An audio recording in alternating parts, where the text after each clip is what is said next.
a lot of the problems that I see in the American political landscape are caused by the media that people consume. We're going to talk about LDS people, the Church of Jesus Christ, Latter-day Saints, and political engagement. Do you have to agree with everything a candidate is and says to vote for them? Character matters. Are they honest in what they do? And frankly, I feel like we're at a point where that's a bigger issue in America. Hello, Saints Unscripted. We bring you a special episode today. Today we have Cam Condi here with Brett Fotheringham, myself. We're gonna get roasted in the comments for this. Are we? I think so. Come at me, guys. The political atmosphere in America is not the greatest at the moment. So Elder Oaks has given a majority of the political related talks. In his most recent one, the thing that really stood out to me was find common ground first when discussing and engaging in politics. Potential adversaries should begin their discussions by identifying common ground on which all agree. And I was spiritually impressed by that because I think it's hard to have honest discussions with people of differing opinions.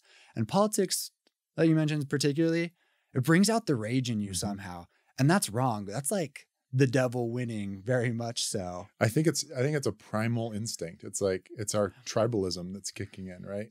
In a literal sense, where you have identified with this group of people, and we've gotten to the point where the other group is the enemy. A threat. An existential threat to you. Yeah. And it's really not that case. Whatever, in those rare moments where you have been able to talk with someone of a differing political persuasion, if you can start in a place where you're focusing on principles, ideas, or events that you do have common opinions about, I think then you can slowly build a wall of understanding to some of those more inflaming opinions. Mm-hmm. Do you think at some point it's better to just let things go at some point where if you when your uncle is talking to you about something, or or on a more personal level, like your spouse or your parents, right? At one point, are you we're building common ground here. It's clear that we're not going to ever agree with this, and it's not worth damaging our relationship over, just go vote, right? So I think people do that all the time. Is it the right decision? That's an interesting question. I certainly know in certain spheres, if someone brings up something political, I am ready with a joke and on a completely related subject because I just don't want derail the conversation before it gets started. Okay. And to actually answer that question, I think yes, because if the discussion is already evolving to a contentious place, the Spirit of the Lord is gone, Jesus Christ is not in the room, the devil is the third person in that conversation, I think that should be avoided. Once it starts getting personal. Hopefully before it gets personal. Right. But I feel like that's the cutoff for me is once I've stopped discussing an ideology and started discussing the person. If I'm having a conversation with you and then I start to see it as you are a bad person because you believe this and this and this. And that's when I've lost control. Dude, that's a very good road marker or red flag to say to stop. I really like that, Cam. Because I feel like in most instances, I'm having conversations with good people. And for the most part, regardless of their political background, they're trying to do the right thing and they're trying to survive and they're trying to just take care of their families like the rest of us. And we just have fundamental, sometimes disagreements on how certain things should be done in both directions, right? I want to pull on that thread. You were saying often when you talk with people and they have differing political opinions, they're good people that want the best for their families, their lives. They probably just have different ideas about how to achieve that greater good. And two things came to mind. One, I always wish I knew facts better when I come on here, but I just need to start quoting things and people can correct me in the comments. I'm okay with that. And they will. And they will. And the First Presidency issued a statement earlier this year, I believe, about participating, encouraging members of the church to participate, regardless of what party. When us as average Janes and Joes consume voices that are always not going to be in the middle, the beige person in the middle doesn't have a ton of followers. So the extreme views, we're very familiar with this, are what get broadcast and what you hear. And so that's what you assume other people believe a lot of times. And with voting in primaries, I think that's who gets elected a lot of times because they're the activated base. Absolutely. So in my opinion, when the church invited us to participate more, especially in primaries, I think they recognized and maybe even received revelation that we need to have some more moderate people or some people that don't achieve popularity through rage tactics, like people who are going to Washington or your local houses of political power to work for people. The beige middle, I've seen in my own life when I try to, I don't want to say play the game, but I try to play the game. I try to position myself as open-minded to both political sides of the spectrum, right? And that's been problematic sometimes because people just assume I'm trying my best to stay neutral, and that's not true, right? I want to not have wishy-washy ideas. I want to have strong ideals, right? Yeah. I want to stand up for things. I just want to stand up for what's right. And I feel like the First Presidency has made it pretty clear in these letters that they send out every year that gospel aligning standards and principles can be found on both sides of the political aisle. Oh, I like that. I really like that. So you can stand up for what's right and kind of supersede the two-party system that we've got, at least here in America, right? Obviously, everything we're talking about is pretty America-centric today because the elections are coming up, and that's a big deal. But I think truth thrives in open discussion, and conspiracy and lies, and really the things of the adversary, like things not odd, thrive in secrecy, in darkness, like when they're not discussed, when they're allowed to be, when they're only talked about like in hushed voices in corners, like that's where lies can propagate and false ideas. And we want truth. We do. Bring it out in the open, talk about it. Yeah. I think one of the things that bothers me the most is the feeling that somebody has to align themselves with a specific candidate on both sides. And they make that candidate almost their own personality with the, articles of clothing, with bumper stickers, with whatever, right? And I've never wanted to vote. I've never wanted to align my vote with just one person because I'm not voting for that person. I'm voting for my broader ideals and whoever best fits those. And I feel like if I lock myself into just having to defend to the death or whatever, this one person, I'm closing myself off to the possibility that I could be wrong. And I don't like that. Yeah. So then comes the question. This is an obvious question, but it's good. It starts good discussion. Do you have to agree with everything a candidate is and says to vote for them? And to what extent, if so? I don't know. Tell us in the comments what you think. I've been trying to figure that out. What do you think? Normally when you ask a question, you should have like a good response prepared. Did not. But let's say we can pull out here. I don't think the average person in the middle looks at a candidate and says, that person perfectly represents what I want. I think generally speaking, people view a candidate as the lesser of two evils. And I think that's okay.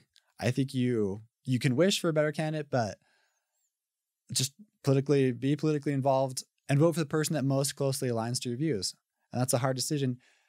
And also when discussing with other people, if they support a candidate, realize that they don't necessarily agree with all of their positions, right? Like, it's a very complex. There's nuance. Yes. There should be nuance. Yeah, there is very much so. Personally, and I'm not trying to get, I'm not trying to endorse one candidate or the other, right? We'll see. I'm just kidding. My personal view is that character matters regardless of the candidate, right? And so I hear this argument made typically by the right, but I've heard it on both sides that you vote for policy over personality. And I think that's true. I think policy matters more than personality, but I think character matters more than personality. And I think there's a very distinct difference there. Character is the embodiment of honesty, truth, integrity. And that's deeper than just somebody having an unlikable personality trait where they might rub people the wrong way by the way they say something, right? It's more than that. It's are they honest in what they do? And that's what I look for more in candidates. And frankly, I feel like we're at a point where that's a bigger issue in America, where the political atmosphere in general isn't honest. It's our candidates are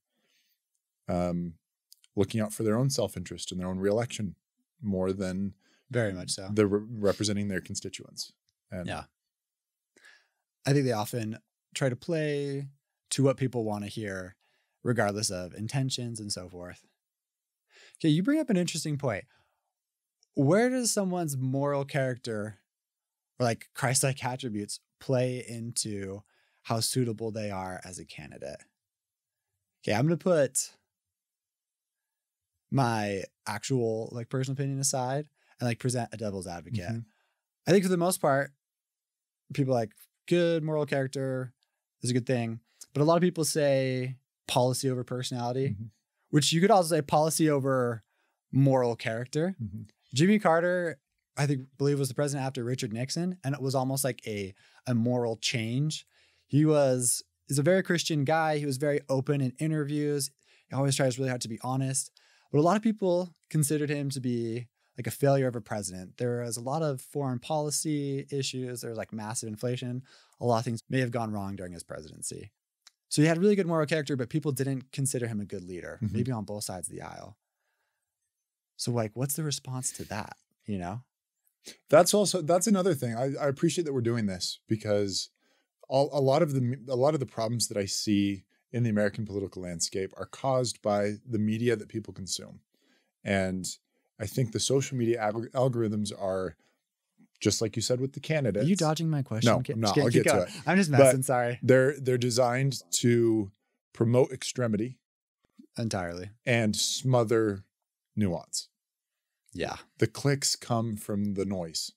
So the more noise you can generate, the more views you'll get. And we're doing our best here to stay beige. I like that term. That's what it is. And that can be a problem. As far as what matters in a candidate and their character, I think there's something to be said in having an abrasive personality as a leader to some extent. I think the more you have to be direct and be willing to ruffle some feathers to get things done. The strong opinions may be exacerbated about the fight for truth, right? Yes. Stand up for what's right. And I think really what we're saying isn't be in the middle of opinions. I think it's don't just take the sides of one political or the other. Yes. You mentioned the first president said there are gospel truths found on both sides of the aisle. So when you're being neutral, I actually have the quote here. It says, merely voting a straight ticket or voting based on tradition without careful study of candidates and their positions on important issues is a threat to democracy and inconsistent with revealed standards. Just picking one side or the other is not the way we're supposed to do it. The first presidency calling it a threat to democracy. That's big. I actually hadn't heard that. Now I'm feeling guilty about previous decisions. Some principles compatible with the gospel may be found in various political parties. And that doesn't say two political parties, that says various. And so I think the neutrality we're talking about is not to like be in the middle of all opinions, but it's to look at each issue like in itself, by itself, and look for the truth in that mm-hmm. opinion. And then eventually, ideally, you find somebody that most closely aligns with those values and those ideals. And that's how you decide to vote, right? I think that's what you were saying. The primaries are so important because you have a wider swath of candidates from which to choose. Yeah. And then that's where right? And then now we get to the point where we're down to two and, a lot of people don't like either. So, yeah. And I think we should give people some grace it's a hard process to identify issues you care about, what you think and believe is the truth based on this information. And then to find the candidate that best represents that. Let's give people some grace in that that's a difficult thing to do. we're asked to do it and do your best, but it's so complex. People are never going to come to the same conclusion. Within the church, faithful Latter-day Saints, there's always going to be people on differing sides of that, but they're trying their best to, yeah. And I don't know if I ever fully answered your question about the character of and how much that plays into things, but there's this quote, same First Presidency letter, directly quoting from it. Members should also study candidates carefully and vote for those who have demonstrated integrity, compassion, and service to others, regardless of party affiliation. I think they answer. I think it's an important quality in a candidate. In my opinion, like the more you exhibit Christ-like behaviors, the more you have the light of Christ in your life. Mm-hmm. And he still expects us to use our agency and make our decisions. But I am just more trusting if I can believe like God might direct this person, or at least his light's in their life to help them make correct decisions. So I think it's an important aspect. And on a worldwide stage, eventually the president at a basic level is the face of the country. Very true. Right. And how our public leader is presented is how people perceive us as a country, as a nation. Right. And I think America's founding ideals from the beginning, even if they've been imperfectly implemented, America's founding ideals have always been striving for something better. They've been very idealistic. The pursuit of liberty and happiness. Exactly. We're reaching for something imperfectly, right? But we're reaching for something higher. Yeah. And our leaders need to be a reflection of that, not getting sucked down into the mud every single time, right? And I think that's where the character comes in. It's like, will you have the integrity to stand tall when everybody around you is flinging mud back and forth? That's interesting, because the Book of Mormon talks a lot about this being a promised land, and that people that live in this land are a covenant people, in as much as they are righteous and choose righteousness. The ideals of America, like the United States, there's almost like a higher standard in the promised land that the Lord wants to hold his people to. And if they don't, we see what happens in the Book of Mormon. Mm-hmm. And when they do, they're blessed. And I like applying that to a political lens. Look for people that embody those characteristics. Present that face to the world of what the U.S., what America tries to embody. I love that.